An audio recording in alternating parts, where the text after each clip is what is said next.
crosshairs trembled against the Berlin skyline as 19-year-old Sophia Anderson studied her breathing, watching the impossible target through her M14 scope. 1,900 yards away, a distance that defied every training manual in military history, Soviet agent Viktor Petrov emerged from a concrete bunker, unaware that a girl from Detroit was about to rewrite the rules of Cold War espionage forever. "Target acquired," Sophia whispered into her radio, her voice barely audible over the howling winter wind that swept across divided Berlin. "Welcome to the Story Chronicles, where every mission becomes legend." The spotter beside her, Mason Carter, lowered his binoculars with shaking hands. "Anderson," Mason muttered, his weathered face creased with disbelief. "That's not a shot. That's a prayer." Winds gusting at 40 knots, temperature differential throwing off every calculation, and you're talking about 1,900 yards with an M14 when our effective range maxes at 800. Sophia's finger found the trigger, her pulse steady despite the magnitude of what command was requesting. Below them, scattered across the death strip and bombed-out buildings, 3 different intelligence networks had converged for what briefings indicated was the largest information exchange since the Berlin Wall's construction. The target, Viktor Petrov, architect of 17 successful nuclear facility infiltrations across Western Europe, stood in the center of it all, believing himself untouchable at this distance. "Overwatch 7, this is command," Colonel Charlotte Miller's voice cut through the static. "Confirm your range estimation and environmental conditions." 1,900 yards confirmed, ma'am. Wind northeast at 38 knots, gusting to 45. Temperature differential calculated at minus 12 degrees Celsius, barometric pressure dropping steadily with incoming weather front. A long pause filled the frozen air. "Anderson, that exceeds maximum effective range by over 1,000 yards. No military sniper in NATO forces has achieved confirmed elimination beyond 1,200 yards in urban winter conditions." Sophia's jaw tightened. She'd spent the last 8 months analyzing every Cold War engagement record, studying trajectory calculations until her eyes burned, and practicing on targets most veteran snipers wouldn't attempt. Her instructors called her obsessed. Her fellow detachment alpha operatives called her reckless. But lying here on this frozen rooftop, watching history unfold through her rifle scope, Sophia knew this moment had been inevitable since the day she first discovered her grandfather's war journal. "Ma'am, with respect," she replied, "no 19-year-old girl from Detroit has ever been deployed to Berlin for detachment alpha operations either, but here we are." 10 months earlier, Sophia Anderson had been stacking ammunition boxes in her father's gun shop, her rifle propped against the workbench as she took aim at paper targets through the store's back window. The Springfield M14 had belonged to her grandfather, then her father, and now rested naturally in her hands as if it had been crafted specifically for her grip. "Sophia Marie Anderson, you get that inventory finished before you start target shooting," her mother's voice carried across the shop floor, tinged with the same resignation that had colored most of their conversations since the telegram arrived. The Anderson Gun Shop, 3 generations of family business serving Detroit's shooting community, was bleeding money faster than a gut-shot deer. Her father's death in Korea had left them without expertise, connections, or the military contracts that kept the business profitable. Sophia lined up her shot on a target 400 yards away, calculating wind, distance, and bullet drop in the split second between breath and trigger pull. The dry fire clicked with mechanical precision, perfect sight alignment, perfect trigger control, perfect follow-through. "Still planning on the military route?" Her younger brother Marcus appeared with inventory sheets, carrying himself with inherited determination, but lacking Sophia's supernatural ability with firearms. At 17, Marcus had their father's broad shoulders and their mother's practical stubbornness, but he couldn't hit water falling out of a boat. "Someone has to continue Dad's legacy," Sophia replied, working the M14's bolt action with practiced efficiency. "And we need the income that military service provides. The idea of leaving Detroit, of trading these familiar streets and industrial landscapes for military bases and foreign assignments, should have felt wrong. Instead, as Sophia shouldered her rifle and watched traffic move along Jefferson Avenue, she felt something she hadn't experienced in months: possibility. That evening, the Anderson family gathered around their kitchen table, the same Formica surface where 3 generations had planned their futures and weathered their crises. Sophia's mother, Margaret Anderson, spread bills and bank statements across the worn surface, her calloused hands moving between overdue notices with practiced resignation. "The numbers don't lie," Margaret said quietly, her weathered face reflecting 43 years of Michigan winters. "We've got maybe 4 months before the bank takes the shop. I can pick up more shifts at the diner, but it won't be enough." "The Army's offering signing bonuses," Sophia said suddenly, surprising herself with the words. "The recruiter said exceptional shooters can qualify for specialized programs with enhanced benefits." Margaret looked up sharply. "Sophia, you're 19 years old. You've never been further from home than Toledo. And I can outshoot every hunter in 3 counties, Sophia replied, meeting her mother's gaze steadily. "Dad taught me that skill is currency. Maybe it's time I spent some of mine." The silence stretched long enough for the wall clock to chime 9 times. Finally, Margaret Anderson spoke. "What kind of specialized programs?" Sophia had spent the afternoon researching military sniper schools and marksmanship programs, spreading library books and military manuals across the shop's loading dock. Sniper training, Army marksmanship units, special operations support. She paused, choosing her words carefully. The kind of programs that come with substantial financial compensation and educational benefits. Marcus leaned forward, his eyes bright with something between excitement and worry.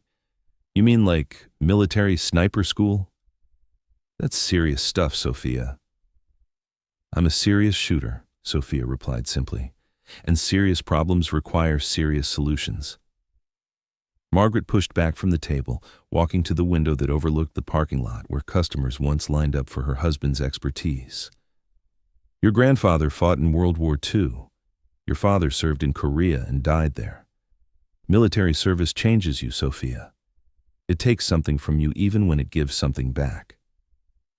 "Maybe," Sophia said quietly, "but sitting here watching the shop die slowly is taking something from all of us." The recruitment meeting at Detroit Arsenal took place in a sterile conference room where Sophia found herself facing Captain Liam Smith, a lean officer whose uniform bore paratrooper wings, ranger tabs, and deployment patches from places she couldn't pronounce. "Miss Anderson, your civilian competition scores have come to our attention," Smith began, reviewing documentation Sophia had compiled. "Command has reviewed your shooting records, 400-yard groups under 1 inch, consistent hits at 600 yards with military surplus equipment. Wind compensation calculations at this level suggest potential for advanced programs." Smith's eyes narrowed with professional interest. "These scores are documented and witnessed?" "Every score is verified," Sophia replied. "I can demonstrate if necessary." "That won't be required initially." "Miss Anderson, how much do you know about specialized military marksmanship programs?" "I know they're looking for exceptional marksmen with the mental discipline to perform under extreme pressure. I know these programs represent the pinnacle of military shooting disciplines, and I know that specialized training comes with specialized compensation." Smith studied her for a long moment, taking in her steady hands, direct eye contact, and quiet confidence that radiated from her compact frame. At 5'7" and 140 pounds, Sophia Anderson didn't look like the typical military recruit, but something in her bearing suggested depths that weren't immediately visible. "Tell you what," Smith said finally, "there's a qualifying evaluation happening at Fort Benning next week. You show up with documented proof of your shooting abilities, pass the initial screening, and I'll personally ensure your application gets serious consideration for Detachment Alpha." "What's Detachment Alpha?" Sophia asked directly. "Classified operations, Berlin assignment, the kind of work that comes with substantial hazard pay and family support benefits." Smith handed her a business card along with several recruitment packets. "Also the kind that requires capabilities most people don't possess. Stay with the Story Chronicles, where precision meets destiny." The Fort Benning qualifying shoot took place on a gray Tuesday morning, with Sophia arriving before dawn to find 18 other candidates already assembling their equipment. The group was predominantly male, mostly college-aged, with several obvious military families who carried themselves with inherited confidence. Sophia set up her shooting position methodically, arranging her gear with the same careful attention to detail she'd applied to shop inventory for years. Her rifle was older than most competitors' equipment, the same M14 she'd inherited from her father, but she'd modified and tuned it until every component performed flawlessly. "First time at one of these evaluations?" asked the shooter beside her, a tall blonde with expensive equipment and a slight Texas accent. "I'm Madison Walker, University of Texas ROTC program." "Sophia Anderson," she replied, adjusting her scope's focus. "First time, yes." Madison looked over Sophia's rifle setup with barely concealed condescension. "Surplus equipment, huh?" "Interesting choice. Most of us are using precision target rifles for this kind of evaluation. That old M14 won't hold up past 600 yards against our match-grade systems." "Most people aren't consistently hitting 800-yard targets with surplus equipment," Sophia replied pleasantly. "But I suppose we'll see how everyone performs." The evaluation began with standard marksmanship tests at 200, 400, and 600 yards. Sophia's shots grouped tightly at each distance, her technique drawing attention from the evaluating instructors. Master Sergeant Crawford, a lean man in his 40s with the weathered hands of someone who'd spent decades handling weapons, began timing Sophia's target acquisitions and noting her shooting positions. "Anderson," Crawford called out after her 600-yard string, "your shooting positions aren't from standard military training. Self-taught technique?" "Family tradition, Sergeant. My grandfather and father both served. Detroit shooting requires adapting to urban conditions that don't always accommodate textbook positions." Crawford made additional notes on his evaluation sheet. "Show me your 800-yard performance." The 800-yard target stretched several candidates' abilities to their limits. Sophia watched Madison Walker struggle with wind compensation, saw two candidates fail to achieve acceptable accuracy, and noticed one shooter actually missed the target frame entirely. When her turn came, Sophia settled into a prone position, checked her scope settings, and began her breathing routine. The first shot struck dead center. The second shot, adjusted for a wind change, hit less than an inch away. The third, fourth, and fifth shots created a group that could be covered with a quarter. "Outstanding," muttered one of the other candidates. "Did she just shoot a sub-minute group at 800 yards with surplus equipment?" Master Sergeant Crawford lowered his spotting scope and walked over to Sophia's position. "Anderson, where did you learn to read wind at extended range?" "Necessity, Sergeant. Detroit winters create variable wind conditions. You learn to read atmospheric changes, or you miss your shots consistently." "And where did you learn to compensate for temperature and altitude variables without ballistic computers?" Sophia paused her equipment cleanup routine. "Trial and error mostly. Some technical reading. Lots of practice." She looked up at Crawford. "Is that a problem, Sergeant?" Crawford's expression was unreadable. "Anderson, what you just accomplished doesn't happen by accident. Sub-minute accuracy at 800 yards requires understanding of ballistics, atmospheric conditions, and rifle mechanics that most people don't develop without formal training." "I had formal training," Sophia said. "My grandfather taught me to shoot when I was 8 years old. My father taught me to hunt when I was 12. Detroit taught me everything else." Crawford studied her for a moment, his eyes narrowing slightly. "Your grandfather was Robert Anderson, World War II veteran." Sophia felt a chill run down her spine. "Yes, Sergeant. Did you know him?" "No," Crawford said, a little too quickly. "But I've heard the family name mentioned in certain contexts." The psychological evaluation took place that afternoon in a secure conference room where Sophia faced 3 evaluators: a military psychologist, a veteran sniper instructor, and a medical officer with clearances she didn't recognize. "Miss Anderson," the psychologist began, "specialized operations often involve extended periods of isolation, sometimes in hostile environments. How do you handle solitary conditions? I spend most of my time alone, Sophia replied honestly. Target practice, equipment maintenance, technical study. I'm comfortable with my own thoughts and company. Military sniping may require engaging human targets, the sniper instructor said bluntly. Have you considered the psychological implications of potentially taking human lives?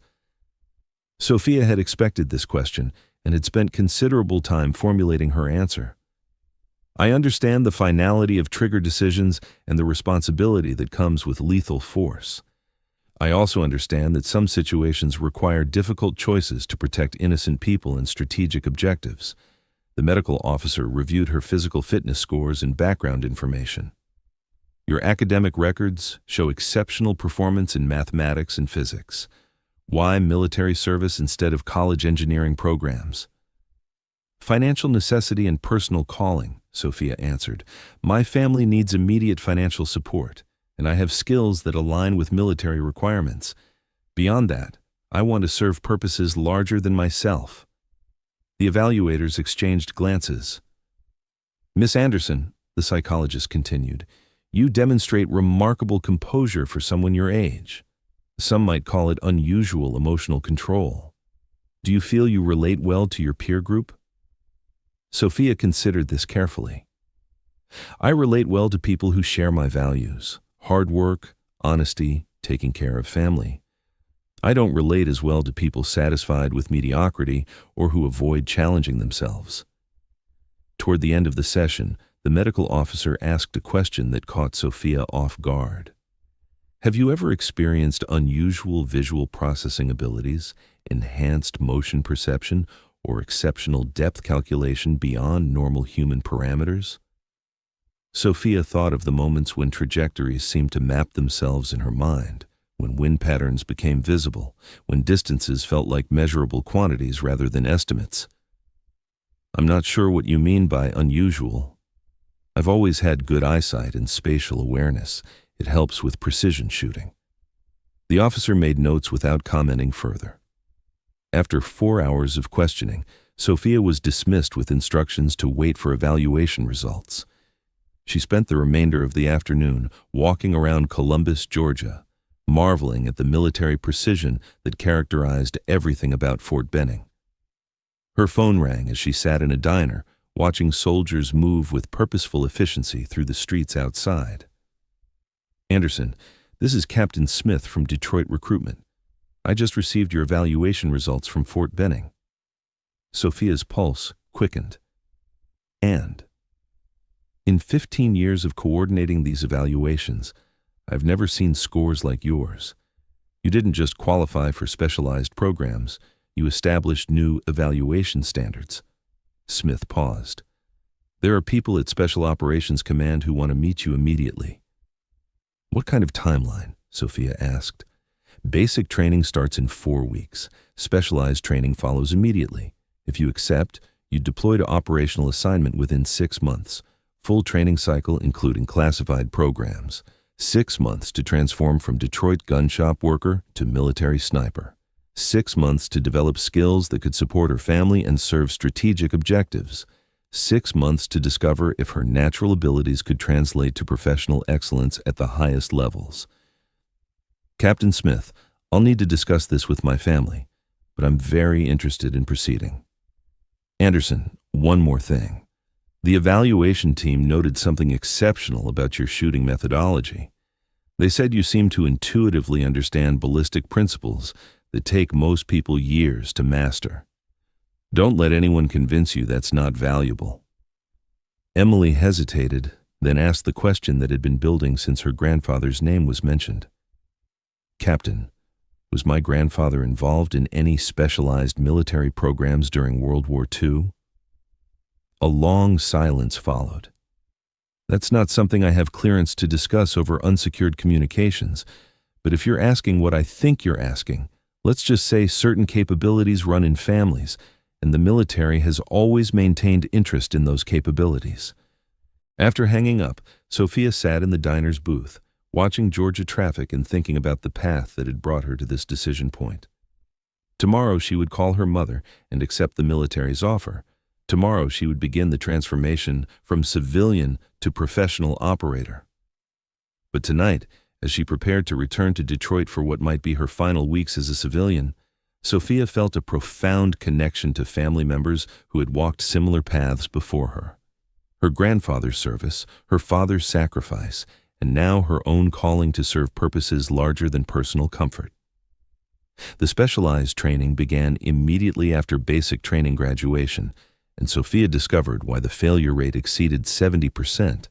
The program combined advanced marksmanship instruction with survival training, tactical planning, and psychological conditioning designed to simulate operational stress. Her fellow candidates included experienced soldiers seeking advancement, college graduates with military science degrees, and a few exceptional recruits like herself. The diversity of backgrounds created competitive environments where everyone fought to prove their capabilities. "Welcome to the Advanced Program Detroit," said Staff Sergeant Victor Martinez, a combat veteran whose intensive training methods had developed some of the military's most effective operators. "Hope you're ready for real shooting challenges." Sophia didn't respond to the provocation, focusing instead on the instructor's briefing about advanced ballistic calculations and environmental factors affecting long-range accuracy. The technical aspects proved more complex than her self-taught methods, but the underlying principles felt familiar. The first week covered theoretical foundations, ballistic science, weather pattern recognition, and target identification protocols. Sophia discovered that her intuitive understanding gave her significant advantages, allowing her to focus on military-specific applications while other candidates struggled with basic principles. The second week introduced practical applications at ranges extending to 1,500 yards. Sophia's performance continued exceeding expectations, though she began understanding the social dynamics that accompanied consistent excellence. Some candidates respected her abilities and sought guidance. Others resented what they perceived as effortless success. "Anderson, word of advice," said Captain Rodriguez, the lead instructor, after a particularly impressive shooting session. "Excellence can become isolating if you're not careful. Don't let pursuit of perfection interfere with team building." "I'm not trying to isolate myself, ma'am," Sophia replied. "I'm trying to perform to the best of my abilities." "I understand that. But remember that military operations require team coordination. Individual excellence means nothing if it doesn't contribute to collective mission success." The advice proved valuable during third-week team exercises. Candidates worked in two-person sniper teams, with one shooter and one spotter collaborating to engage targets at unknown distances under time pressure that simulated operational urgency. Sophia partnered with Marcus Webb, a quiet candidate from Ohio with strong technical skills, but inconsistent shooting performance under pressure. "Anderson, I know I'm not as skilled a shooter as you," Webb said as they prepared for their first exercise. "But I'm exceptional at range estimation and environmental calculation. If you can trust my data, I think we can achieve remarkable results together." The partnership proved extraordinarily effective. Webb's analytical approach to atmospheric factors complemented Sophia's instinctive shooting abilities, creating team dynamics that produced consistently exceptional results. Their success began changing Sophia's relationship with fellow candidates, transforming her from isolated individual to valuable team member. "See?" Captain Rodriguez observed after their sixth successful team exercise. "Excellence shared becomes excellence multiplied."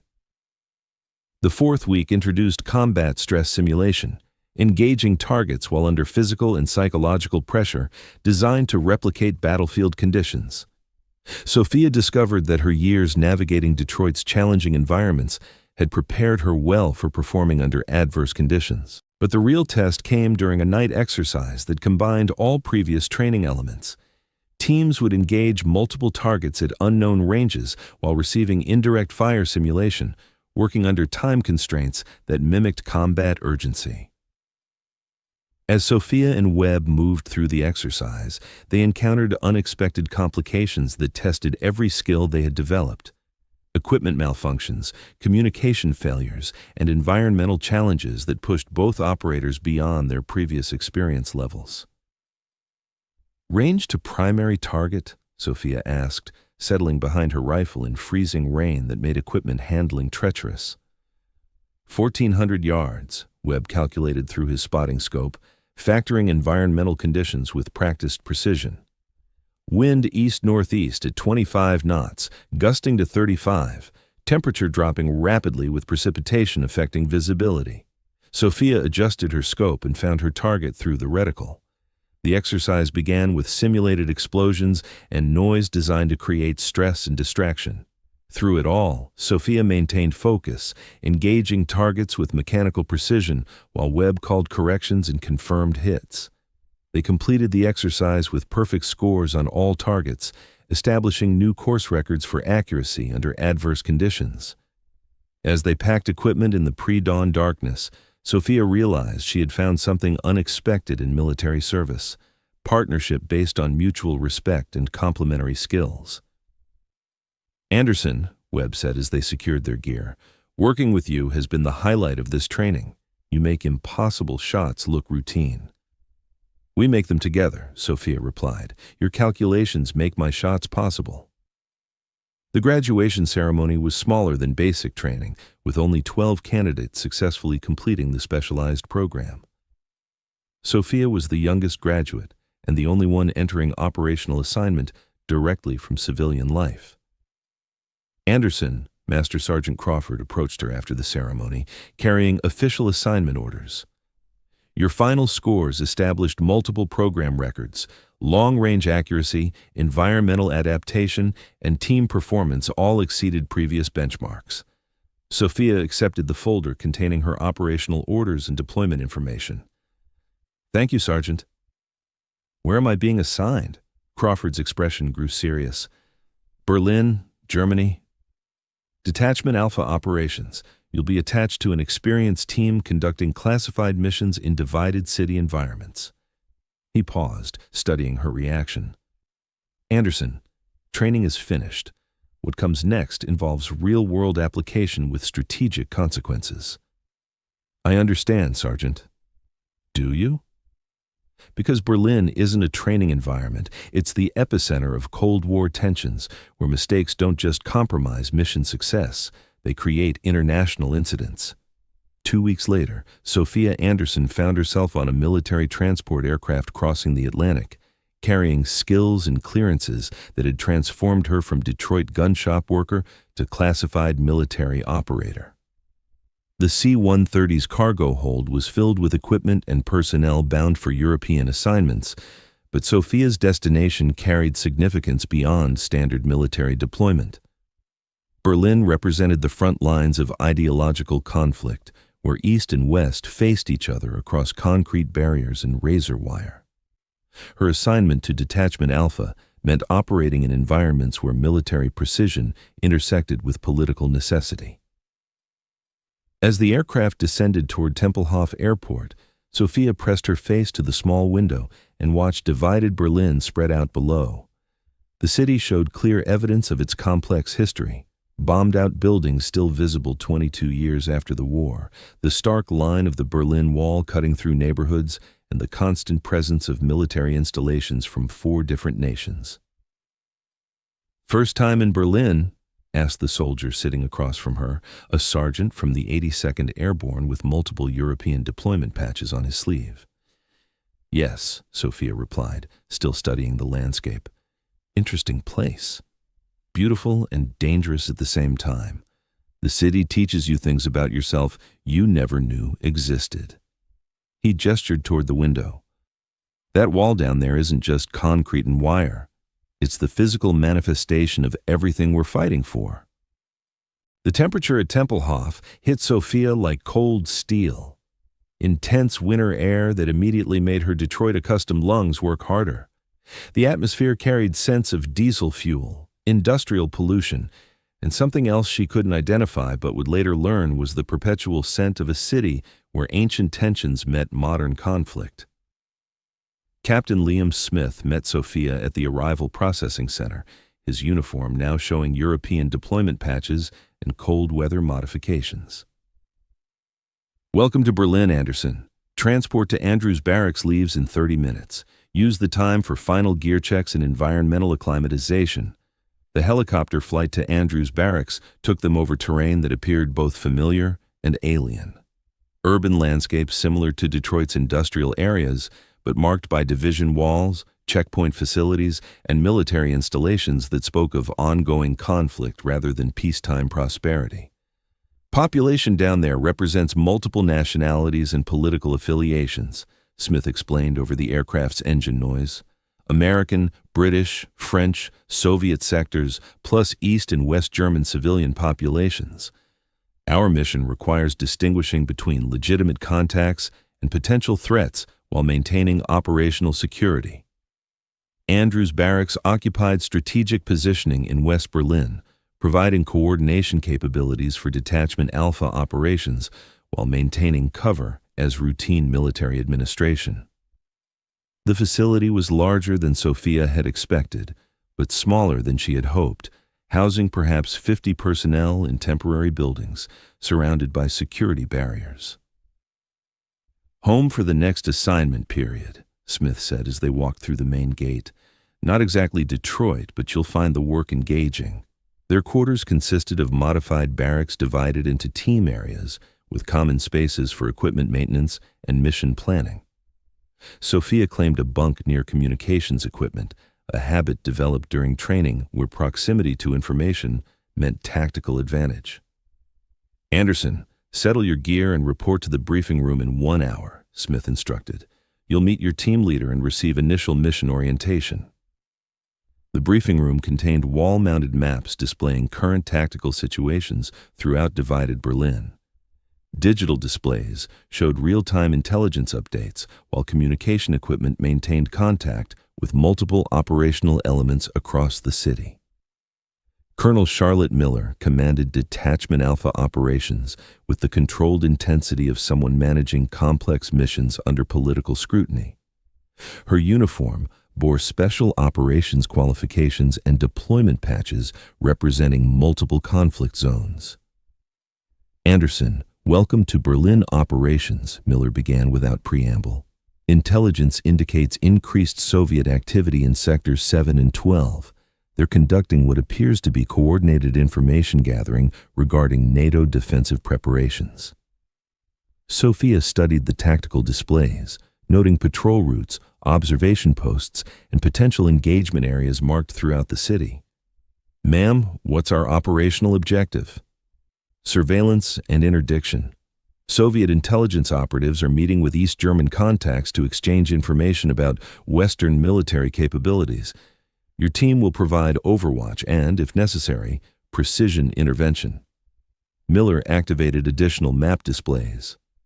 However, Berlin operations require understanding political complexity beyond standard military considerations. Every action we take is observed by multiple intelligence services. Operational success must be balanced with diplomatic necessity. The mission briefing continued with detailed information about Soviet intelligence capabilities, East German cooperation networks, and the specific individuals Detachment Alpha had been tasked to monitor. Sophia learned that effective operations required not just military skills, but cultural understanding and political awareness. "Your first assignment launches tomorrow night," Miller concluded. "You'll provide sniper overwatch for surveillance of a suspected information exchange. Team leader will be Sergeant Martinez. Spotter will be Mason Carter." That evening, Sophia found herself on the barracks roof, watching lights twinkle across divided Berlin.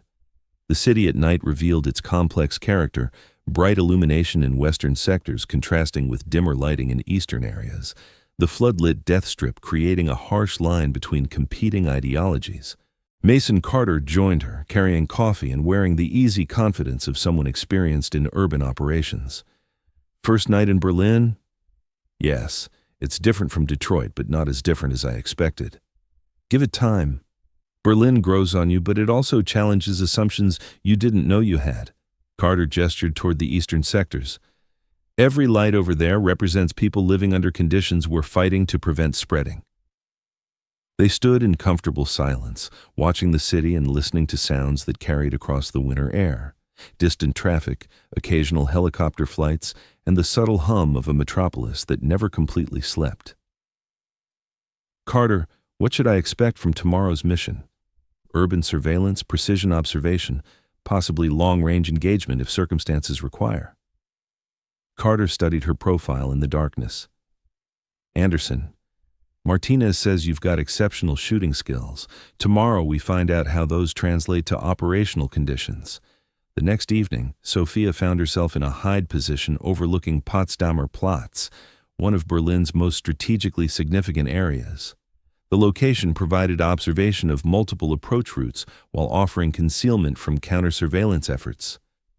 Through her scope, Sophia watched as figures moved through the plaza's shadows, conducting what appeared to be casual conversations, but following patterns that suggested coordinated intelligence activity. Movement at Checkpoint 7, Carter reported through his spotting scope. 3 individuals approaching the primary meeting location. Positive identification pending. Sophia tracked the figures through her rifle scope, noting their behavior patterns and equipment. Professional bearing, careful movement, and constant awareness of surroundings marked them as experienced operatives rather than casual civilians. Overwatch, this is Command. Martinez's voice crackled through communications. Primary target confirmed approaching meeting location. Viktor Petrov, Soviet intelligence, carrying briefcase containing classified materials. Through her scope, Sophia found the individual identified as Petrov, a middle-aged man moving with confident authority, carrying a leather briefcase and checking his surroundings with the practiced awareness of someone accustomed to dangerous work. Range to target area? Sophia requested, settling into firing position. 1,900 yards. Carter confirmed through calculations that accounted for urban terrain and atmospheric conditions. Wind patterns complex due to building interference. Multiple thermal layers between position and target area. Sophia began mental preparation for what might become the longest shot of her career. At 1,900 yards, she would be operating beyond the theoretical limits of her equipment and training, entering territory where intuition mattered as much as technical precision. Command, requesting permission to engage if circumstances require, Sophia transmitted. Stand by, Overwatch, maintain observation, and prepare for possible engagement authorization. Join the story chronicles, where every trigger pull changes history. For the next 40 minutes, Sophia watched through her scope as Petrov met with multiple contacts, exchanging documents and briefcases in a carefully choreographed intelligence operation. The materials being transferred represented strategic information that could affect NATO defensive planning across Central Europe. Command, Overwatch, Martinez reported. Primary target completing exchange procedures. Request immediate guidance on interdiction authorization. Overwatch Command, weather conditions deteriorating rapidly. Political authorization requires confirmation of clear threat to Western security before engagement approval. Through her scope, Sophia watched Petrov complete his exchanges and begin moving toward departure routes that would take him back into East Berlin. Once across the boundary, he would be beyond reach of Western interdiction efforts. Carter, what's your assessment of engagement feasibility? Sophia asked, maintaining sight picture while environmental conditions shifted around them. 1,900 yards in urban terrain with deteriorating weather represents maximum challenge parameters, Carter replied honestly. But if anyone can make the shot, it's you. Command, Overwatch, Martinez transmitted. Target moving toward departure. Request immediate engagement authorization or mission abort guidance. Overwatch engagement authorized. Neutralize primary target before departure from operational area. Sophia settled into final shooting position, establishing bone-to-bone support that would minimize movement during trigger press. Her breathing slowed to practiced rhythms while she calculated final environmental factors. Through her scope, she watched Petrov approach a black sedan that would carry him beyond interdiction range.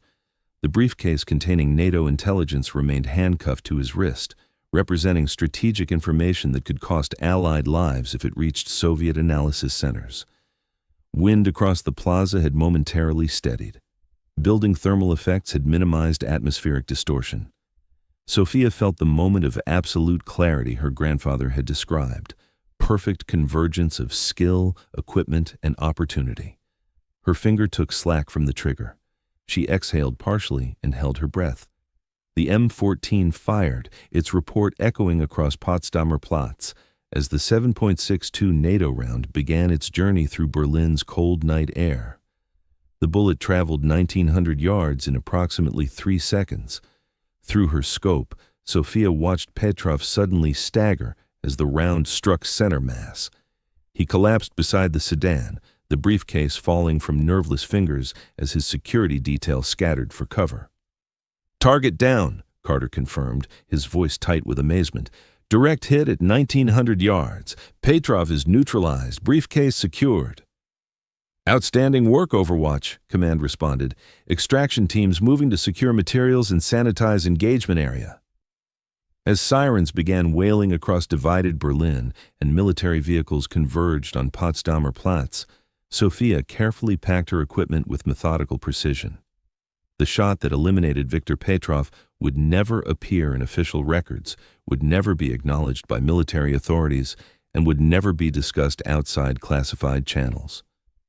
But lying there in the Berlin cold, watching her first operational success unfold, Sophia Anderson knew she had found her purpose. The skills inherited from her grandfather, developed through necessity in Detroit, and refined through military training, had culminated in protecting strategic objectives that extended far beyond personal achievement. The 1,900-yard, shot through winter air in divided Berlin, represented more than exceptional marksmanship. It demonstrated that some capabilities transcend conventional limitations, that preparation meets opportunity at moments when history requires precision, and that serving purposes larger than oneself creates meaning that justifies every sacrifice required. As Sophia prepared for extraction from her hide position, she understood that this mission was only the beginning. Berlin would test every skill she possessed, challenge every assumption she held, and demand excellence under conditions that pushed human capabilities to their absolute limits. But tonight, watching lights twinkle across the city where freedom and tyranny met at concrete barriers, Sophia Anderson knew she was exactly where she belonged, doing exactly what she was meant to do in service of principles worth defending with her life.